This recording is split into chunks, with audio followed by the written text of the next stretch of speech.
Hi guys, it's me, Susan. It's day 64 of the Cancer Club. I hope you all had a great weekend. Time to get back to the salt mines in the morning. Um, I've thoroughly enjoyed my time off, and now I am actually looking forward to getting back into the swing of things and working on all the projects and ideas that I want to pursue in this new year. I wanted to give you a little feedback. I got some feedback myself about some of the stuff I was talking about last night. The strategies for trying to do something 3 times a week. Some people told me that that was helpful to them. And then I was happy to read today in one of my emails from WebMD. It's a really good website if you want a lot of health related information. Medical information. They're very solid and they communicate very well. Nutrition, exercise, mental attitude, all kinds of things that you can find out about on WebMD. The article that they had today was 9 tips for changing behavior successfully, and I wanted to go over some of them with you because as you will soon find out, repetition is really the key to being able to change behavior. You sometimes have to repeat things over and over again, make them almost into a mantra that you repeat in your mind. Um, uh, Do it now and get it over with is one of my favorite ones to overcome procrastination.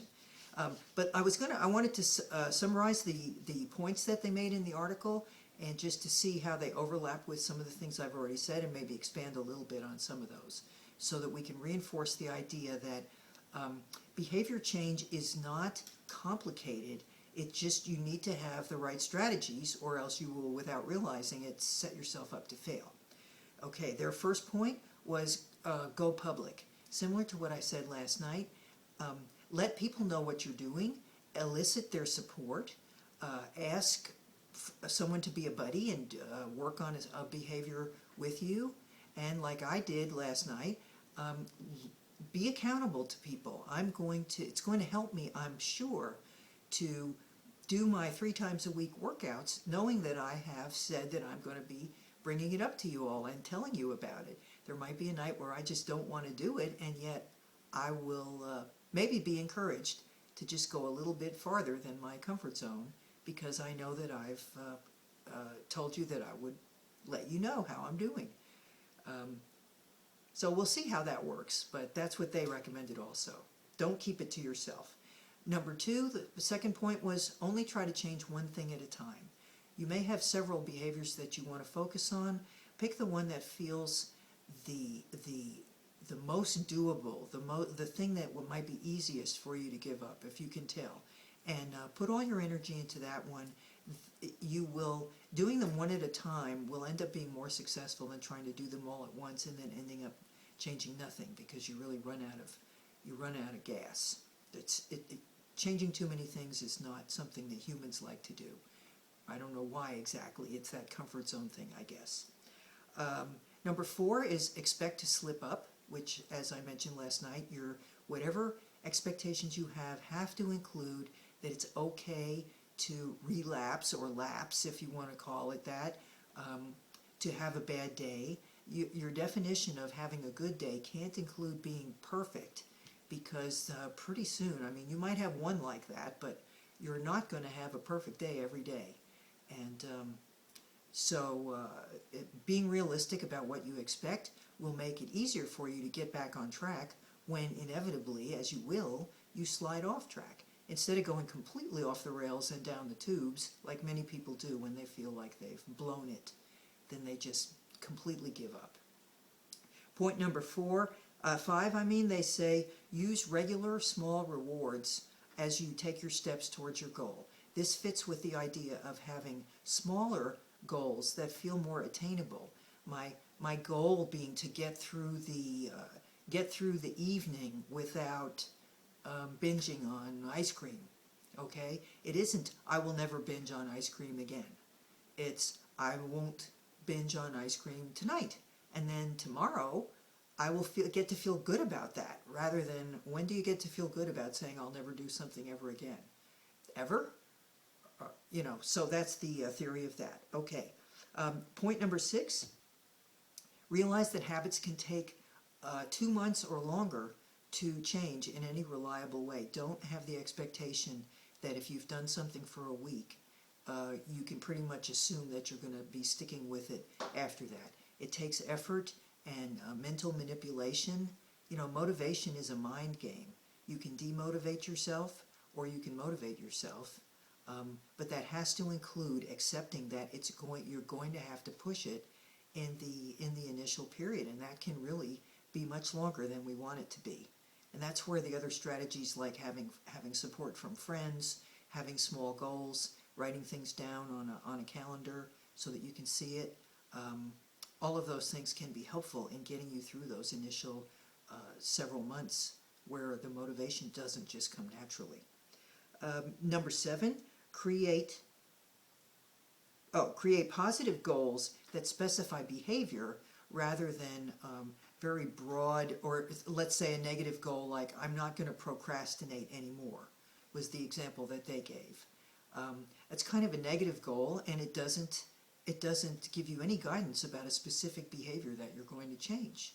Whereas, you know, you can set the goal of each day I'm going to plan out what I'm going to wear the next day, or what my meetings are the next day, or at a specific behavior. I'm going to get up 15 minutes early so that I'm not rushed in the morning. Something that you can really focus on, and that is a positive change that you want to make. Number 8. Oh, this one I thought was quite interesting. Even changing, I'm sorry, I just had a little mental lapse there about whether I mentioned one thing to you or not. Even changing a habit one day a week. Let's say it's something you do every day that you want to stop doing, or some, you know, a positive change that you want to make. I want to have fruit. I want to eat more fruit every day at breakfast, okay? But you haven't been doing that. They say even if you even do it one day a week as a start, that is a positive goal and that counts. Now, after you do it one day a week and that feels like that's happening pretty reliably, then the next step might be to say, okay, 2 days a week I'm going to do this. But again, as opposed to saying every day I'm going to have fruit for breakfast and then the first day you don't, it kind of screws up the whole deal. Okay, it's all manipulating your mind so that you don't give up, and it's a totally doable thing. And along with that, their last point was scale down your goals and your timelines so that they're realistic and you don't set yourself up to fail. And I mean, I can't stress that enough, that people don't plan to fail, they fail to plan. They don't plan for the small steps that are really more likely to lead to change. They just use the emotional arousal. Let's say you get on the scale and you're disgusted by how much weight you've gained in the past year or the past month or whatever. That emotion will lead you maybe to be very strict in your diet for a day or two, but it won't help you change behavior at all because you have no plan. It's just based on kind of hating yourself, and that never works as a plan. Okay, so that was the stuff I read about today. I personally enhance my own interest in changing behavior and my own ability to do that by reading lots of things about it. I find it very interesting. I actually decided, I showed you the Oprah magazine the other day. I decided to subscribe to that magazine because I found the articles in there were extremely informative and positive about change and personal growth. Now, I don't know if that was just the first issue of the year or if they're all like that, but from some of the other ones I've seen, I think that's an emphasis that she has, which is on because of her own interest in personal growth. So I urge you to read, to sign up for newsletters, to expand your understanding of behavior change, because it really reinforces the stuff that you want to work on. I think it helps to know that there are strategies and steps and things that you can do. So, so much for that for this evening. Hopefully that was helpful, even though I know it was repetitive, but I don't think you can really overdo repeating some of these reminders about how to support yourself while you're trying to change some well-worn habits. Okay, so until tomorrow, I'll look forward to seeing you. Remember to live well, laugh often, and love much. And I'll see you tomorrow on the Cancer Club. Bye now.